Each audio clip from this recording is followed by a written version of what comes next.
Object combination format में अगर वो होगा तो मैंने आपको क्या बोला यार, वो डेटा डायरेक्टली भेजने लायक स्थिति में नहीं। तो फिर अगर तुमको नोड के अंदर भी डेटा को भेजना है किसी एंड पर, तो नोड में भी तुमको उसका क्या बनाना पड़ेगा, जैसे मतलब स्ट्रिंग फॉर्म, और फिर भेज दो। एंगुलर में फिर से आ रहे ऑब्जेक्ट जेसन, वो भेजो। रिएक्ट के अंदर जेसन, वो भेजो। अपने लिए प्रोसेसिंग यूनिट पूरे मिनी स्टैक में क्या है, जावा स्क्रिप्ट के अरे ऑब्जेक्ट के कॉम्बिनेशन, और शायद वो जेसन ही करेगा। जब एपीआई वगैरह के थ्रू सेंड करना होगा तो स्ट्रिंग बना लेंगे, अदरवाइज तो अरे ऑब्जेक्ट है। समझ में आ रहा है? Yes sir. ठीक है, अब मैंने आपको बोला it is compatible with all latest technologies, ठीक है, यूज्ड फॉर वेब या फिर use for application to application data transfer. ठीक है, तो it is JSON, it is stand for JavaScript object notation, which is lightweight process used for data transformation between multiple applications, and this will be the case. Clear है scenario? तो Jason को introduce कर चुका हूं मैं था, और अपने लिए परेशान होने वाली बात नहीं है, क्योंकि जावास्क्रिप्ट के जो अरे ऑब्जेक्ट्स है वही अपने लिए क्या होंगे, जेसन। हाँ, बट उसको स्ट्रिंग फॉर्म में आपको कन्वर्ट करना है, तो बस कन्वर्जन बताना है, तो जेसन बनाते आ गया। और अगर जेसन आ जाए तो उसको फिर से किसमें कन्वर्ट करते आना चाहिए, ऑब्जेक्ट फॉर्म में, तो वो अपन देख लेंगे। तो अभी तो मैं मान के चल रहा हूँ, बस मुझे जावास्क्रिप्ट के अरे ऑब्जेक्ट का स्ट्रिंग फॉर्मेट बनाते नहीं आता, बाकी जावास्क्रिप्ट अरे ऑब्जेक्ट के बारे में मुझे पूरी चीजें नहीं। तो फिर एक काम कर सकते हैं, अपन ने बोला कि जावास्क्रिप्ट के अरे ऑब्जेक्ट के कॉम्बिनेशन जेसन है, तो उस हिसाब से तो वो ऑब्जेक्ट जो लिया था वो भी एक जेसन एलिमेंट था, और ये अरे ऑब्जेक्ट का कॉम्बिनेशन लिया, ये भी क्या है, जेसन। बस भेजने लायक स्थिति में लाना है तो उसको किसमें कन्वर्ट करना पड़ेगा। तो आप बोलोगे सर इस डेटा को देखना है जेसन एक्चुअली में कहलाता है। ब्राउजर पे चलता है, यहाँ पे एक्सेस करा मैंने ऑनलाइन जेसन,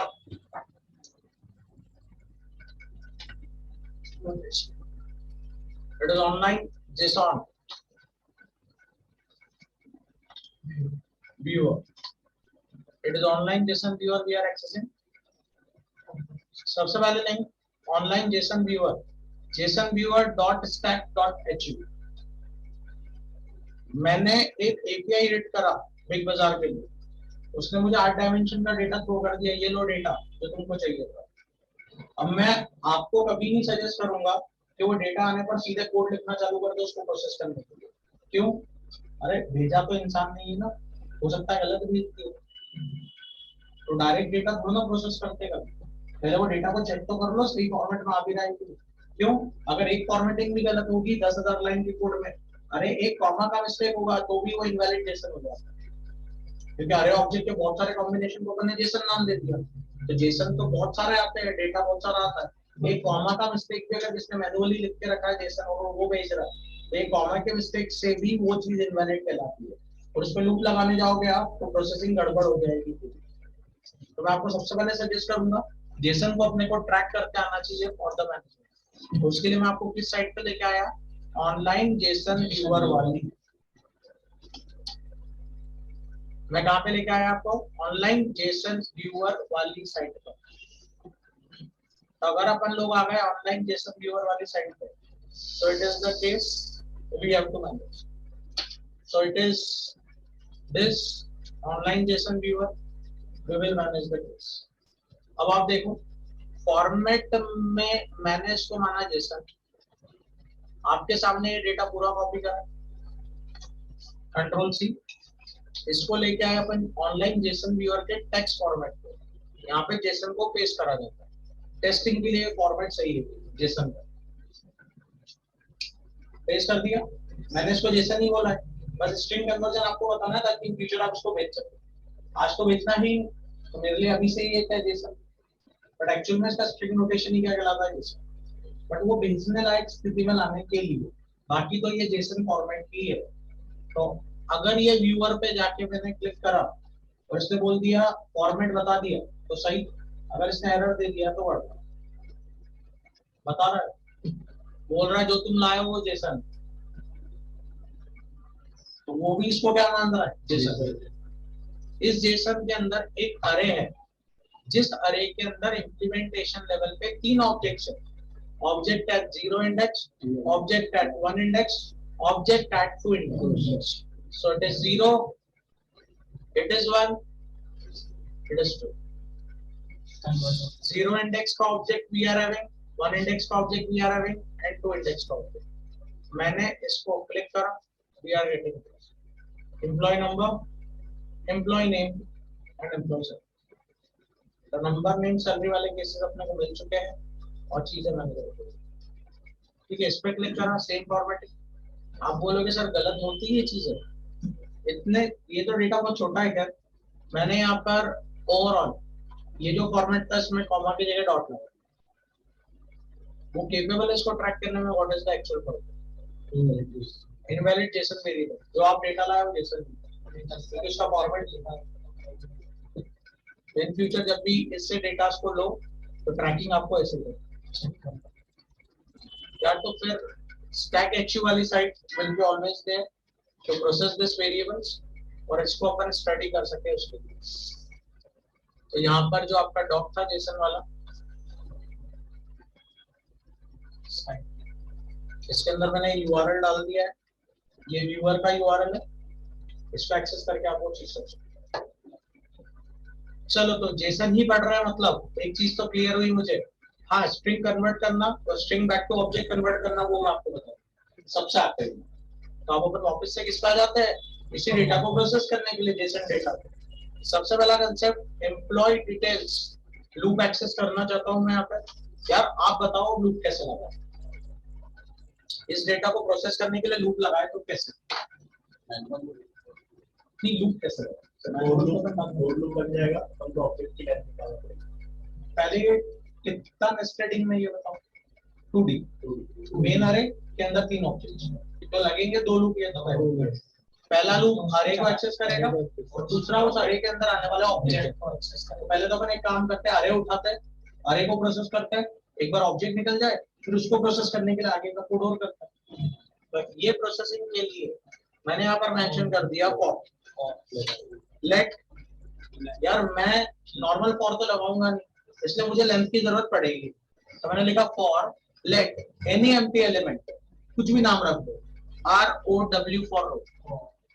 क्योंकि इस बार एक एम्प्लॉय की 3 एम्प्लॉय की डिटेल्स है मेरे पास एक अरे में. तो अरे में से जब जब डिटेल उठाऊंगा हर बार एक एम्प्लॉय की डिटेल उठ के आएगी. तो उसको किस पैरामीटर में रख लिया मैंने, रो. यहाँ पर मैंने बोला 2 लूप लग सकते हैं, अरे है क्योंकि और इन भी चलेगा ऑफ भी चलेगा. इन लगाऊंगा तो इंडेक्सिंग आ जाएगी, फिर उस इंडेक्स से क्या उठाना पड़ेगी, वैल्यू. और ऑफ लगा दूंगा तो सीधे क्या आ जाएगी, वैल्यू. तो मैंने बोला ऑफ लगा लो, ज्यादा बेहतर है. अरे पे तो लग ही सकता है ना फॉर ऑफ. और यहाँ पर मैंने क्या मेंशन कर दिया, EMP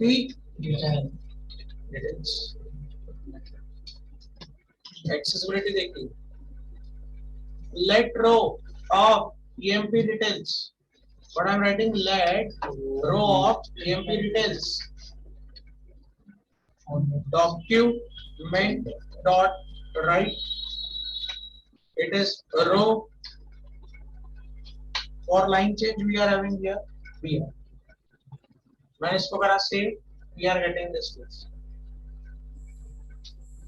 मैंने इसे एक्सेस करा,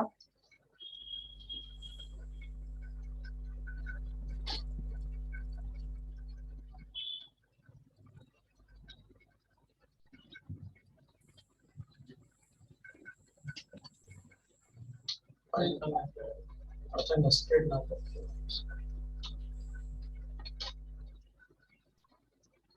ये देखिए जैसा आपने सोचा था वैसा ही एक्सेस. सबसे पहले उसने क्या करा, EMP details for of loop. EMP details अरे है मेन, उसमें से डेटा उठाए. अरे तो इस अरे के अंदर पहला डेटा कौन सा, ऑब्जेक्ट. ये वैल्यू निकली पूरी की पूरी, किसमें से हो गई आके, रो. आपने रो प्रिंट कराई, अरे ऑब्जेक्ट को प्रिंट करोगे तो ऑब्जेक्ट ऑब्जेक्ट क्या है. अगली बार चला EMP डिटेल का दूसरा एलिमेंट कौन सा है, फिर एक ऑब्जेक्ट, वो फिर ऑब्जेक्ट ऑब्जेक्ट लिख के दे रहा है. और तीसरी बार में फिर ऑब्जेक्ट. अब मैंने बोला ये ऑब्जेक्ट ऑब्जेक्ट तो कोई काम की ही नहीं, फर्दर एक्सेस करो तो स्थिति समझ में आएगी। तो मैंने यहाँ पे क्या मेंशन कर दिया, for let any empty element, for let any empty element KEY, अभी बात हुई थी थोड़ी देर पहले, ऑब्जेक्ट तो यही लगेगा, इन ऑफ तो लग ही नहीं सकता क्योंकि रो एक ऑब्जेक्ट है, तो मैंने यहाँ पर बोल दिया रो। तो जब पहली बार फॉर चला, समझना EMP डिटेल्स वाले अरे में से पहला ऑब्जेक्ट उठा जो रो में है, उसके लिए मैं अंदर उतरा लूप में। जब लूप में गया तो मैंने बोला यार उस रो को मैच करा के डेटा निकाल लो, तो उसके लिए मैंने कौन सा लूप तैयार कर दिया, फॉरेन, और मैंने बोल दिया लेट KEY इन रो में से डेटा फेच होगा, रो में से क्या फेच होगा, डेटा।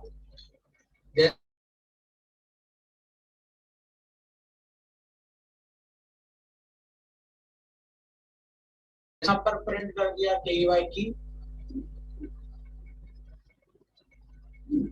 मैंने यहाँ पे फेच आउट कर दिया की। अब मुझे वैल्यू चाहिए की में से,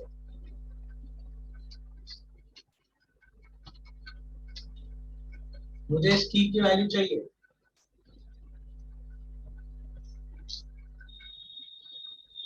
इट इज दिस, यहाँ पर मैंने कर दिया row is an object, row object dot मैंने क्या लिख दिया,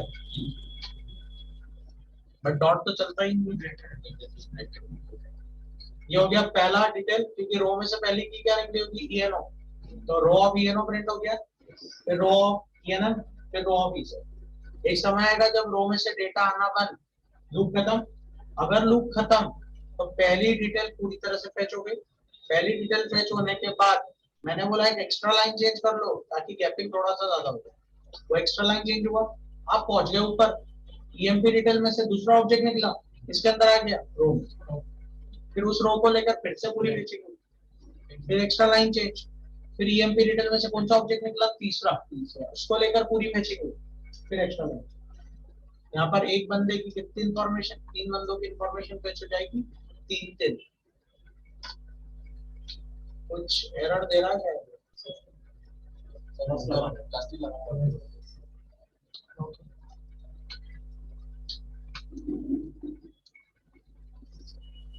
तीन बंदों की डिटेल अलग अलग बंदों, तो जेसन लाइट वेट प्रोसेस, आगे स्ट्रिंग फॉर्मेट में अपन बना लेंगे तो ट्रांसफॉर्मेबल हो जाएगा। अभी कम से कम जावास्क्रिप्ट में जो सब चीजें चल रही है भी जेसन में, यार आप बोलोगे सर ठीक है ये फॉर्मेटिंग क्लियर है, उसको मैनेज कर सकते हैं अपन, तो क्या कोई प्रैक्टिस डेटा सेट है अपने पास, वो अपन अपडेट यहाँ पे क्लियर कर दिया। ऑनलाइन जेसन्स को प्रैक्टिस आउट करने के लिए कई सारे एपीआईज मिल जाते हैं आपको। एपीआई वैसे तो rest API testing, server testing के काम में, सर्वर पे अगर कुछ कोड लिखा हुआ सही चल रहा है, उस एपीआई को रिक्वेस्ट भेजो तो सर्वर को रिस्पॉन्स कर देता है, तो सर्वर एश्योर हो जाता है कि हाँ मैं रिक्वेस्ट भेजूंगा कहीं पे तो ये सिनेरियो हो सकता है। ठीक है, रिक्वेस्ट रिस्पॉन्स मैकेनिज्म चेक करने के लिए अपन किसका यूज करते हैं, एपीआई। बट ऐसे कोई एपीआई के कोड मुझे मिल जाए या डेटा मुझे मिल जाए प्रैक्टिस के लिए तो भी बेहतर होगा। तो मैंने ऑनलाइन कैसे गया, मैंने यहाँ पर बोला JSON place folder, it is JSON place folder,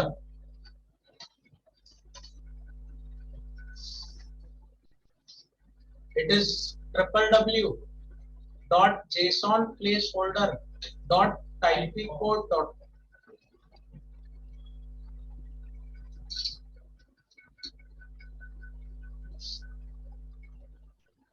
it is JSON placeholder we are having, it is the case of JSON placeholder, we have to manage the details of users for the document। ये है आपका JSON placeholder, ठीक है। अब आप समझ लो, जब आप इस साइट को एक्सेस, जब भी आप इस साइट को एक्सेस करोगे, जब भी आप इस साइट को एक्सेस करेंगे, ये फेक रेस्ट एपीआई है जो कई सारे फेक जेसन डेटा को होल्ड करके मैनेज करता है। So moving for the again that JSON file, मैंने यहाँ पर एक और यूआरएल डाल दिया आपके लिए, ये यूआरएल है प्रैक्टिस डेटा सेट है। इन फ्यूचर अगर आप इसको एक्सेस करोगे so you will get some data sets. Now इस पर्टिकुलर एप्लीकेशन लेवल पर आप JSON placeholder.typicode.com इसको एक्सेस कर सकते हैं। जब आप नीचे स्विच करके जाओगे you will have a list of resources. ये रिसोर्सेज के अंदर कई सारे बंदों की डिटेल्स अलग अलग फॉर्मेट्स में सेव करेंगे। जैसे बंदों द्वारा डाले गए पोस्ट, 100 पोस्ट के रिकॉर्ड, कमेंट्स के रिकॉर्ड 500, एल्बम्स के रिकॉर्ड, उसके बाद 5000 फोटोज के रिकॉर्ड, 200 टू डू लिस्ट है, और उसके बाद 10 यूजर की डिटेल। मेरे अकॉर्डिंग इन पूरे लिस्ट सेट्स में से जो सबसे पेचीदा डेटा है वो है 10 यूजर्स की डिटेल। सबसे पेचीदा डेटा कौन सा है? 10 यूजर की डिटेल्स। तो मैंने इस डेटा सेट को ओपन कर रखा है। तो आप भी जब जाओगे इस पे टाइपिंग कोड पे जाना, रिसोर्सेज पे जाना, वहां पे लिंक पे क्लिक करना, तो you will have a data set. जब इसको एज अ एपीआई कोई हिट करेगा तो रिस्पॉन्स में वो ये भेज देगा। तो अभी मेरे पास ना एपीआई हिट करने का तरीका है ना रिस्पॉन्स लाने का, तो मैं तो सीधे ही कहां पे पहुंच गया? एपीआई रिस्पॉन्स आ गया। मैं तो ये जेसन एपीआई है, तो रिक्वेस्ट आने पर रिस्पॉन्स में क्या भेजती है? जेसन। और अगर आप यहाँ पे क्लिक करते हो रॉ डेटा पे, रॉ डेटा अभी जेसन दिखा रहा है, इसी का रॉ डेटा, तो ये पूरा वो डेटा है जेसन का। कौन सा डेटा है ये? जेसन। तो मैंने आपको क्या बोला था, जावास्क्रिप्ट के अंदर ये आ रहे ऑब्जेक्ट थी, जेसन ही। इसको प्रैक्टिस करना है। यहाँ पर आए, कंट्रोल ए, कंट्रोल सी, पूरा कॉपी हो गया। ठीक है, मुझे नहीं पता ये डेटा कितना है और कितने डायमेंशन का है, मैं सीधे व्यूअर पर यही मदद कर सकता है मेरी। लेकिन इन फ्यूचर मैंने कोई प्रोजेक्ट में जेसन ऐड करा और जेसन बहुत सारा आ गया, तो मुझे देख के थोड़ा समझ में आएगा कितना फॉर्मेट है। तो व्यूअर पर मैं आपके सामने आया, व्यूअर को रिफ्रेश करा, इस टेक्स्ट फॉर्मेट में जाके पूरा का पूरा कंटेंट पेस्ट कर दिया। डन। व्यूअर पे मैंने क्लिक करा, यही बताया डेटा क्या। उसने बोला जो भी लाए जेसन, चलो ये तो अच्छा लगा। क्लिक करा, उसने बोला इस जेसन में अरे में, ब्रैकेट देख रहे हो ना अरे क्या है, इस जेसन अरे के अंदर, जिस जेसन अरे के अंदर टोटल डेटा कितना है, इसमें इंडेक्सिंग वाइज मैंने जोड़ा है 0 1 2 3 अप टू 9, मतलब एक अरे के अंदर कितने ऑब्जेक्ट है? 10। मैंने बोला पहले ऑब्जेक्ट का स्टैंडर्ड देखते हैं। अरे पहले ऑब्जेक्ट के अंदर कई सारी की वैल्यूज है, पहले ऑब्जेक्ट के अंदर कई सारी की वैल्यूज है। अगर की बात करें, ID, name, user name, email, address, phone, website and company. मुझे दो की ऐसी दिख रही है, एड्रेस और कंपनी, जिसके अंदर फिर से ऑब्जेक्ट है। देख रहे हो, एड्रेस पे ऑब्जेक्ट और कंपनी पे ऑब्जेक्ट। क्लिक करा, एड्रेस वाले ऑब्जेक्ट को ओपन करा, street, suite, city, zip code we are having. Then we have the case of company, इसको ओपन करा, नेम, कैश फ्रेज भी। बट जब मैं इनकी सब चीज को देख रहा था तो मुझे ये पता पड़ा कि एड्रेस वाली की के अंदर एक की जियो है, जिस जियो को फिर से एक ऑब्जेक्ट माना गया। तो देखो बात वही थी, 4 डायमेंशन नेस्टेड डेटा, ये 4 है। एक अरे है, अरे में क्या है? ऑब्जेक्ट, ऑब्जेक्ट में ऑब्जेक्ट, ऑब्जेक्ट में अगर तुमको इतना प्रोसेसिंग आ गया डेटा तो फिर कुछ नहीं बचता। इन फ्यूचर पूरे मीन स्टैक में तुमको अरे ऑब्जेक्ट का भी दिक्कत नहीं है, क्योंकि पूरा प्रोसेसिंग ही इससे। और जिसको ये कंसेप्ट समझ में आ रहा है, मोंगो डीबी पूरा स्मूथली निकल जाएगा, क्योंकि मोंगो में सिर्फ आपको फंक्शन याद करने पड़ेंगे, डेटा फॉर्मेटिंग पूरी है। जिसका जेसन स्ट्रॉन्ग, उसका मोंगो अपने आप स्ट्रॉन्ग हो जाएगा। जिसका मोंगो स्ट्रॉन्ग, तो बैकएंड आपका रेडी है। समझ में आ रहा है कुछ? ठीक है, तो आप बोलोगे इसको कैसे प्रोसेस करेंगे सर अपन? हाँ, 4, मैं 4 बोलूँ। इसको प्रोसेस करना है अपने को, एक ही तरीका है, आपके प्रोग्राम पे आ जाए,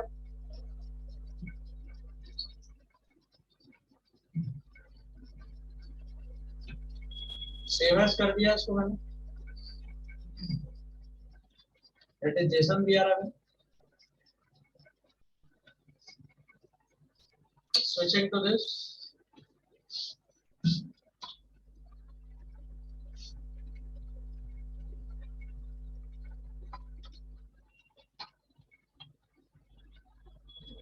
पूरा पेस्ट करना वही है, कॉपी करके पूरा पेस्ट।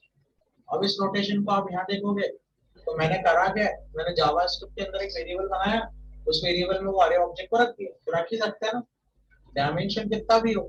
एपीआई एडिट करने के कोई तरीके होते हैं तो मैं उधर से कर लेता, बट मेरे पास कोई तरीके ही नहीं, इसलिए मेरे को कॉपी पेस्ट करना पड़ा।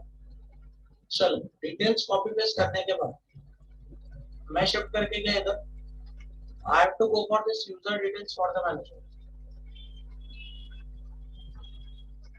This is the case of user details.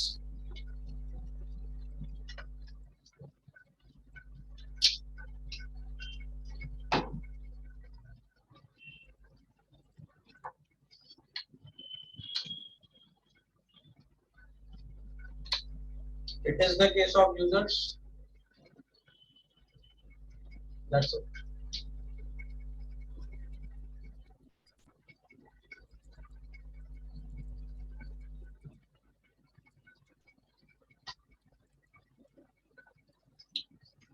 JSON. It is JSON. ये देखो, अब तुमने अरे को प्रिंट करा तो अरे तो प्रिंट होता ही है, बट वो अरे में रखा हुआ क्या है, ऑब्जेक्ट। तो ऑब्जेक्ट जहाँ प्रिंट होगा वहाँ पे क्या लिखा हुआ है, ऑब्जेक्ट।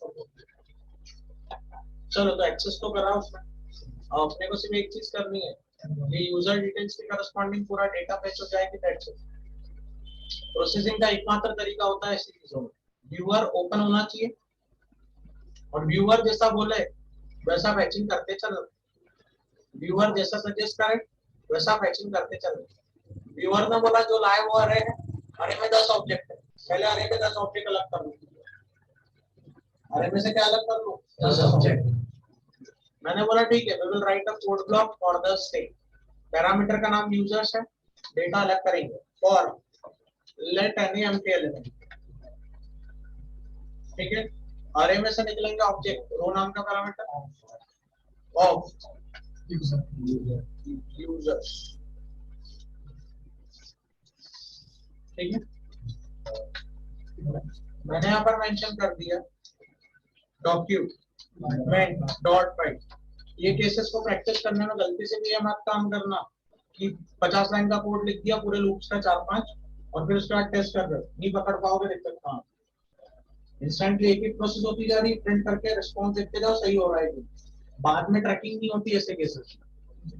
अभी रो में क्या आ रहा है, अभी प्रिंट करके देख लो, सही है तो आगे बढ़ो, नहीं तो बढ़ो। मैंने यहाँ पर प्रिंट किसको कर लिया, रो। अगला लूप लगाने का तो सवाल ही नहीं उठता है जब तक मैं रो को लेकर एश्योरिटी नहीं दूंगा।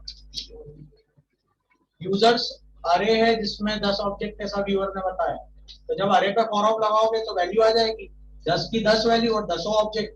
तो पहली बार चलेगा तो रो में क्या आएगा, फर्स्ट ऑब्जेक्ट फिर ऑब्जेक्ट फिर ऑब्जेक्ट 10 बार।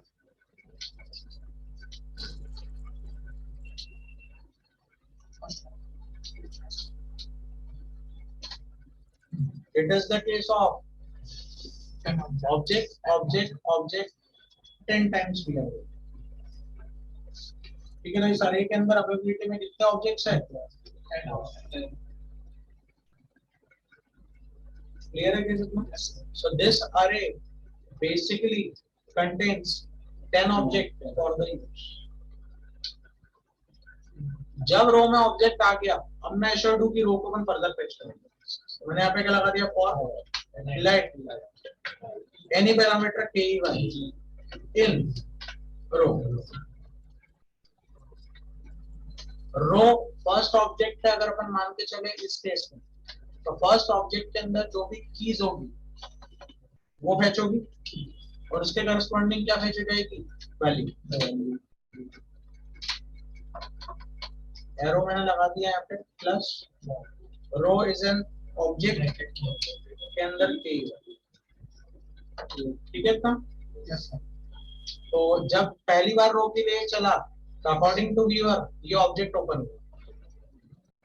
हो गया।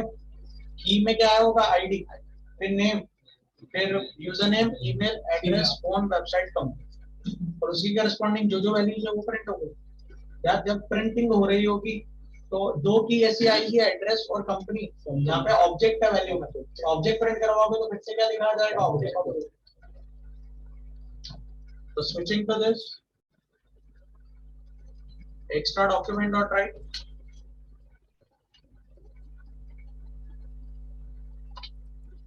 BRL.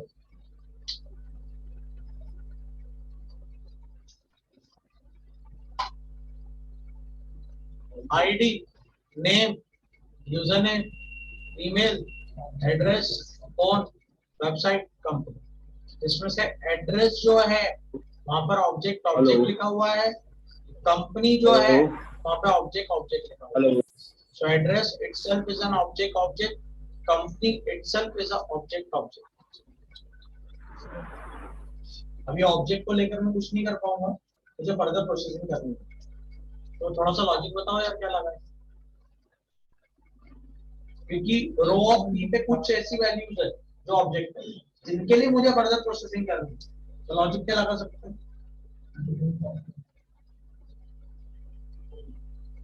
क्या लॉजिक लगा सकते हो केसेस के लिए? तुम देखो, अगर अपन ये चेक करा ले, इफ KEY की अगर एड्रेस है या तो फिर KEY की कंपनी है, तो इसका मतलब वो ऑब्जेक्ट है. अगर ऑब्जेक्ट है तो प्रोसेसिंग करो, तो हाँ वो काम अपन कर सकते हैं.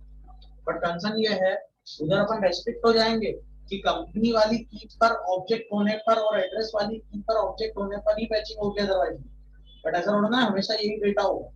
किसी भी की पे कोई भी वैल्यू ऑब्जेक्ट हो सकती है. तो मैं ज्यादा बेस्ट मानता हूँ प्रोफेशनल तरीका ऐसे केसेस में कि भैया जो वैल्यूज आ रही है रो ऑफ की जो आ रहा है, इसके अंदर कोई भी वैल्यू ऐसी हो सकती है जो ऑब्जेक्ट होगी.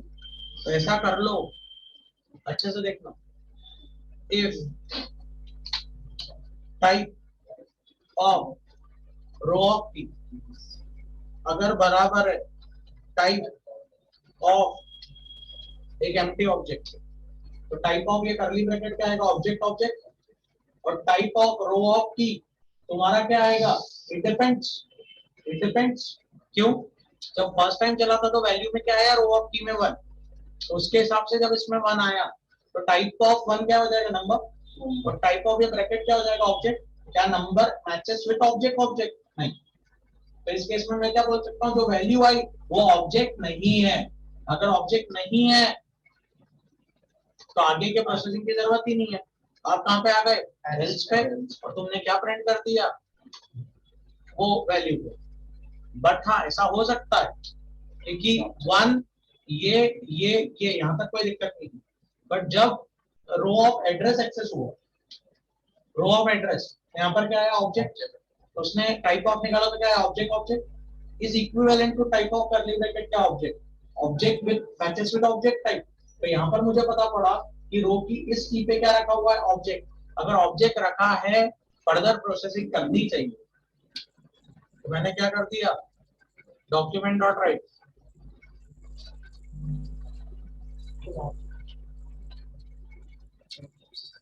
जैसे मैंने यहाँ पर मेंशन कर दिया, ठीक है. It is the case of what? Row of key we are having, and row of key is an object. ये मुझे पता पड़ा. तो मैंने अभी तो यहाँ पे सिर्फ एक ही चीज बोली, ऑब्जेक्ट है. अगर ये प्रिंट हो गया तो मुझे कम से कम ये पता पड़ जाएगा कि कौन कौन सी वैल्यू का ऑब्जेक्ट है और आगे प्रोसेसिंग करना है. देख लो आप, बढ़िया. मेरा कोड समझ पा रहा है किस वैल्यू का ऑब्जेक्ट. अगर ऑब्जेक्ट है उसको पता पड़ गया तो आगे तो अपन प्रोसेसिंग कर ही लेंगे. देखिए, अगर रो ऑफ की एक वैल्यू है जो ऑब्जेक्ट है, तो ऑब्जेक्ट के लिए फर्दर प्रोसेसिंग तो अपन कर ही सकते हैं. मूविंग टू दिस, इससे क्या लगेगा? For let KEY 1 in row. इसमें से डेटा प्रोसेसिंग होगी. Copy to this, paste. भैया इस बार रो ऑफ की खुद ऑब्जेक्ट है. जैसे की 1 एक्सट्रैक्ट हुआ है तो की 1 प्रिंट करा लिया. इधर रो ऑफ की के बाद क्या लिखना पड़ेगा? ये थर्ड डायमेंशन रिजॉल्व. पहला वाला तो फॉर ऑफ नहीं कर दिया था, एक दूसरा फॉर इन चला और उससे आपकी की निकल गई. तीसरा डायमेंशन ये है जो रिजॉल्व होगा. Save. Further opening, street, suite, city, zip code आ गया। जियो एक ऐसा की है तो फिर से क्या है, ऑब्जेक्ट। बाकी सब ना, बाकी सब डेटा ना होगा। तो फिर से यहाँ पर गए,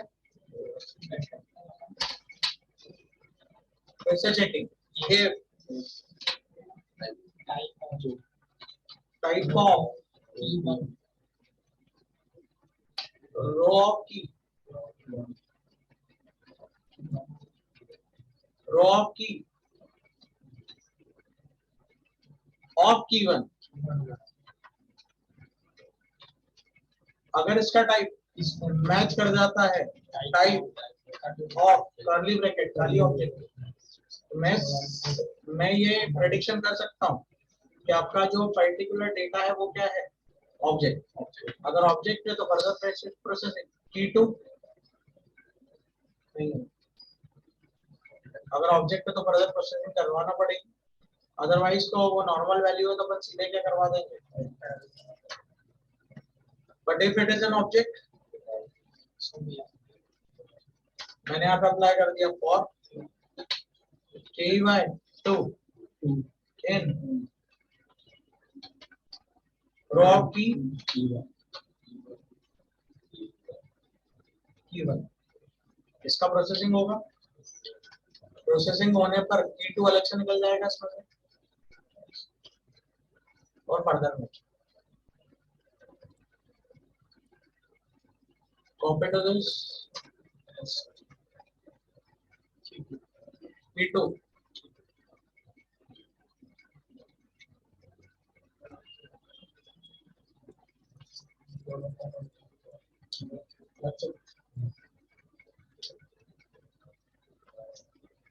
सब कुछ डेटा एक्सपेक्टेड है 1 2 3 10, और इसका डेटा आपको एक्सट्रैक्ट करते आ रहा है तो कोई दिक्कत नहीं है। और ये जैसा नहीं, प्रैक्टिस करने का एकमात्र तरीका है टाइपिंग कोड पे जाना है, मेरा बताया हुआ रिसोर्स को आपको प्रोसेस करना ही है 100%। उसके बाद बचे हुए इन रिसोर्सेज पे कम से कम 3 रिसोर्स पे आप काम करें, एक तो मेरा, 2 और सबका काम होगा। कोई भी उठा लेना रैंडम, सबसे कॉम्प्लेक्स डेटा यूजर्स का ही था जो मैंने फैच करा दिया, बाकी तो यहाँ से ठीक है। यस सर, बस अगर इतना आता है आपको तो जेसन क्लियर है, बस स्ट्रिंग कन्वर्जन आपको बताना है, 2 फंक्शन होते हैं उसको मैं आपको क्लियर कर, ठीक है।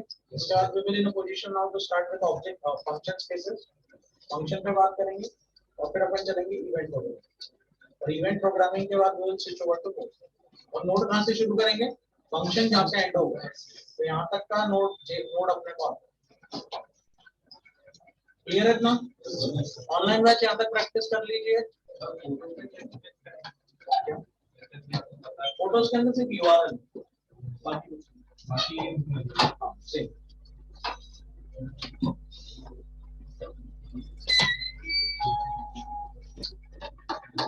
सौरभ, जहां तक मैंने स्टैंडर्ड देखे अधिकतर में अरे के अंदर ही ऑब्जेक्ट्स होते हैं, ठीक है। अरे में जेसन का ही पार्ट है, आपने अरे में जेसन को नहीं रखा है, अरे खुद भी जेसन ही है, अरे ऑब्जेक्ट के कॉम्बिनेशन से जेसन।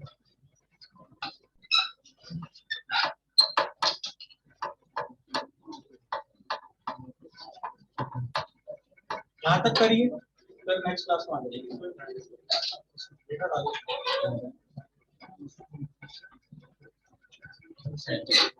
लास्ट क्लास का आ गया था ना, आज में डाल दिया।